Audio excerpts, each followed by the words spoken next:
該看英國首相斯凱爾面對黨內迫退，昨是宣布辭職。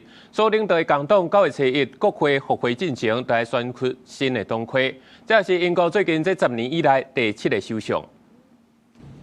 Every decision I've taken has been about putting the country I love first. That is why I will resign as leader of the Labour Party. 英國執政的工黨頂個月在地方選舉輸甲真慘，首相斯凱爾表示，為了維持國家的穩定，會繼續做。也毋過頂禮拜前大曼徹斯特市長伯南在國會補選大贏，情勢雖出現轉變。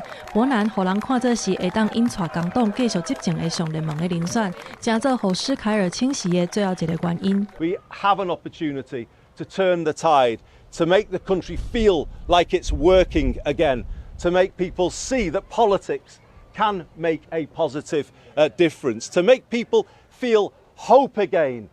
工黨內底有上百位國會議員呼籲斯凱爾落台，包括內政、外交甲交通大臣等等，攏有加入。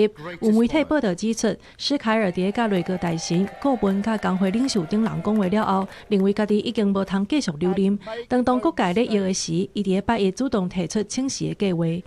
也毋過，佇伊還未表態之前，美國總統川普已經大聲在社群媒體發文，有過斯凱爾會是首相的職務。川普還閣批評伊甲移民甲能源這兩件代志不好害去。也若斯凱爾請辭落台，代表英國會迎來10黨內第7個首相。目前接手的人選，大家攏講就是伯南。若陣黨內無其他的挑戰者，安尼伊就會順利接班，完成斯凱爾剩的任期，會做到2029年。也毋過，若陣前衛生大臣斯特里廷等人有意思要出來爭，且摕到81個國會議員的人數，安尼工黨就會舉辦選舉。目前時程定在7月底到8月之間，新的首相有通在9月國會復會進程入去動員家。公視新聞張惠敏編譯。